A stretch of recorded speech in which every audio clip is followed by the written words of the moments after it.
Coming to you mere miles from the ACC headquarters in Greensboro, North Carolina, this is Lance D. in the Man Cave studio with your weekly ACC update.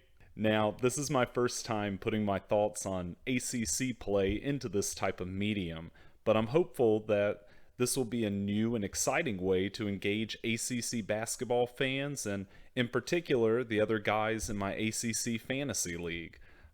So with all that said, let's take a look back on the week that was from last Monday, January 4th to Sunday, January the 10th in ACC basketball. And, I think we have to start with the elephant in the room. I mean, what a week.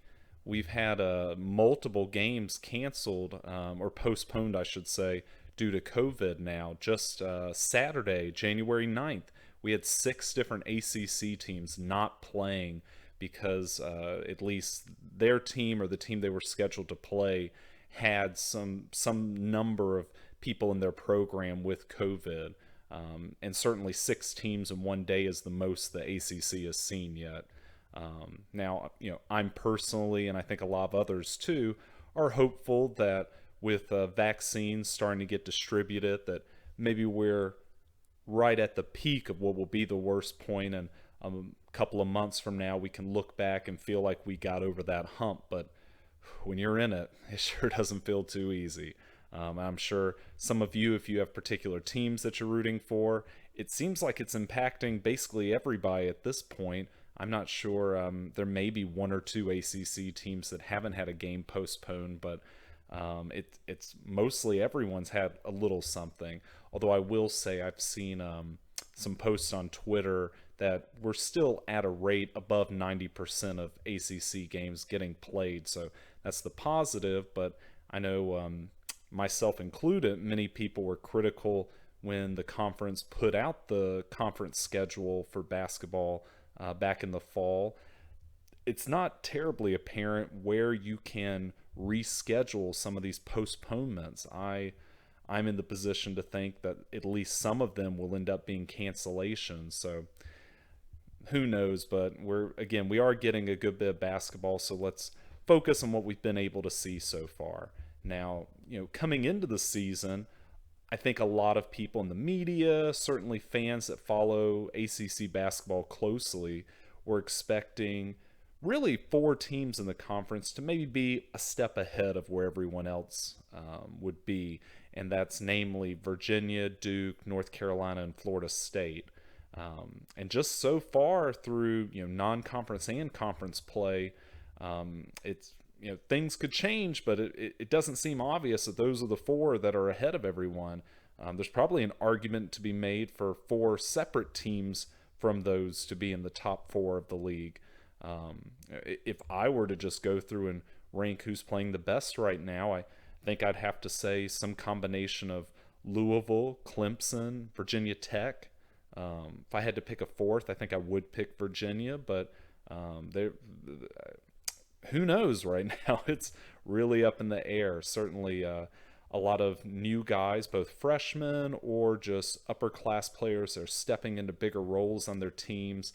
I think the lack of practices, exhibition games that we would have normally had to this point has hindered some growth and development, maybe hurting the league overall compared to other leagues that might have more, let's say, senior leadership in their programs. But there's still a lot of season left to go, and I assume a lot of these teams will develop, and hopefully by the end of the year, the ACC will have some strong contenders heading into the NCAA tournament. But again, let's focus on just where we're at right now in this past week. I want to go through and highlight some individual performances from players that I thought really stood out in ACC play, and then note a game that I picked as the game of the week. Thinking of the individual player, there's a few people here, but I think I would roll with Isaiah Wong from Miami.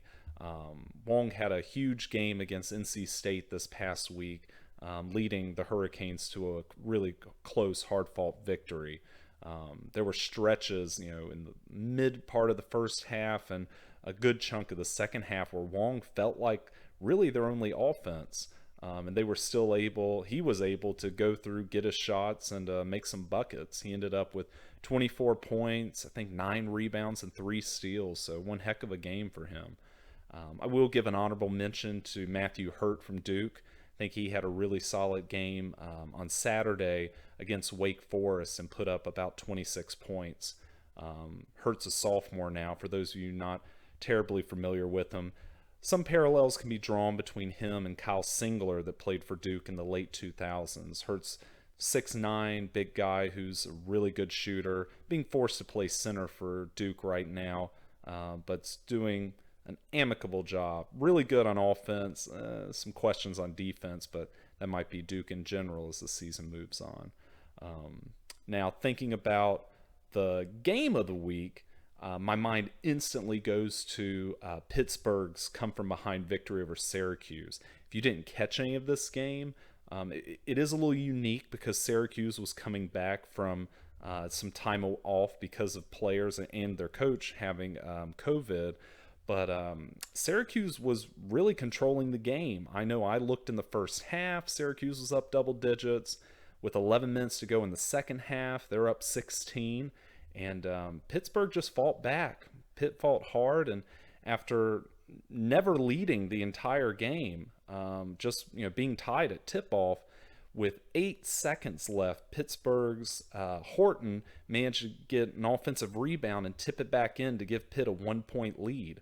Now, there was a little bit of time. Syracuse had the opportunity to call a timeout and get a play together, but certainly wasn't what Coach Boeheim wanted to see, as they turned it right over, had to foul Pitt. Pitt made the free throws, and that was basically it to give Pittsburgh the victory. So kudos to Pitt for fighting hard. Capel, and I guess the Capel brothers on the coaching staff there. There were a few close games this week. I know some honorable mentions I'll toss out are certainly Clemson's overtime win against NC State, and then Duke's win at home over Boston College. Little feisty Boston College had by far, I think, their best offensive performance of the year, and really made it a battle in Durham. Now, turn my attention a little to my guys with the Fantasy League, our ACC on Tobacco Road 2021. I gotta say, I've been doing this Fantasy League a few years, and I have not seen an individual weak performance from a fantasy team like Alston's team had this week. Now, it was a great performance regardless, but you also throw in the factor so many games were postponed. He just managed to have a lot of the players that were not having those games postponed, and they really performed well. Alston would have handily beat anyone in our league this week he would have been playing. So, kudos to Alston. He had a great week, had the right players, had them in his rotation right. So, yeah, we're only through 2 weeks, though, so a lot can still change. Nobody's in or out of our playoff at this point. We've got another 6 weeks of regular season play, and then the top 4 teams will move into our playoffs. So, just turning back to the ACC in general, thinking about the upcoming week, there are 2 big games I would keep an eye on. Firstly, I would look to on Tuesday, I think it's at 7 p.m. Tuesday night on the ACC network. Duke is traveling up to Blacksburg to play Virginia Tech. And then next Saturday at 6 p.m., Virginia is going to travel down to Clemson, and that game will be on ESPN. I'm expecting all 4 of these teams to be ranked, expecting really close games that will likely impact some of the long-term and end-of-season standings in the conference for these teams. We'll see who's really at the top tier. But that wraps up all I've got for ACC ball this week. So feel free to drop a comment below, and y'all have a good week. Go ACC!